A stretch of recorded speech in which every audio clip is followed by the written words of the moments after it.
umeuzwa.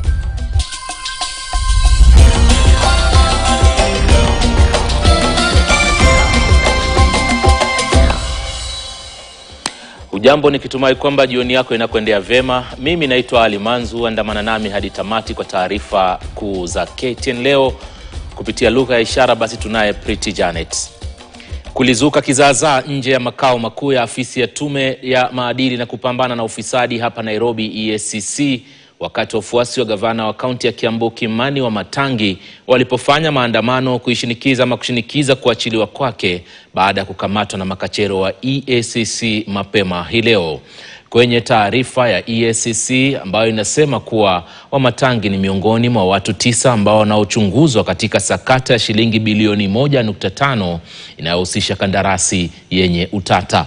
Kwenye msako wa maafisa wa EACC katika makazi ya Wamatangi walipata shilingi milioni 12 pesa taslimu za Kenya na 13,000 sarafu ya dola za Marekani.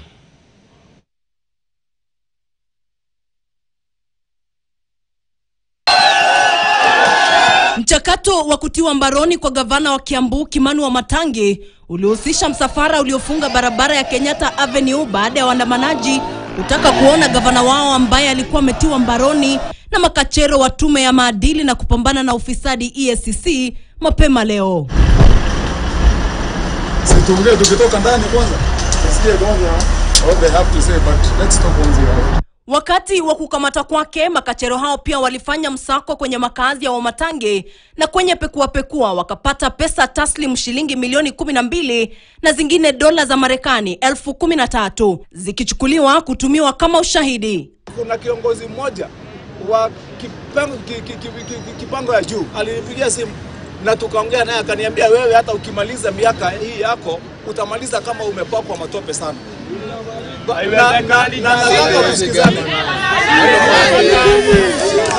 Nataka tusikilizane ya kwamba hii kazi imefanyika, iko imepangwa, sisi kututia wasiwasi, kushtua watu wangu wa kazi na mimi kunishtua, ndio tubadilishe style yetu ya kufanya kazi.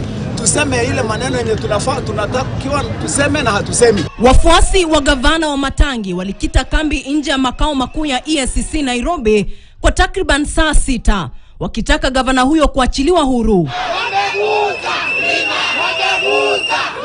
Wamatangi na maafisa wengine wa kaunti wanakabiliwa na tuhuma za matumizi mabaya ya ofisi katika utoaji wa kandarasi ya shilingi milioni 230 kwa Viltronic International Limited mwaka wa 2022-2023. Vilevile wanatuhumiwa kufanya biashara na kaunti na kupokea shilingi bilioni 1.5 kupitia ununuzi wenye utata, wakikiuka sheria za fedha za umma na ununuzi.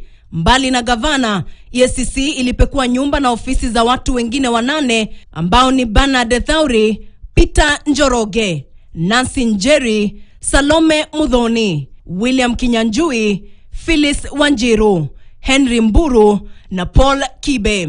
Haya masaibu hajaishia hapa. Wiki 2 zilizopita biashara yangu ambaye niko naye hapa Nairobi, wahuni walituma usiku wakiwa na karibu motorbike 30 wakiwa wanabebana, wakakuja wakavamia biashara yangu usiku saa 11 na kubomoa na kuiba vitu na kubeba, na walikuwa wametupwa wote, na niko na video hata nimeripoti kule Lang'ata Police Station. Vera Mora, KTN.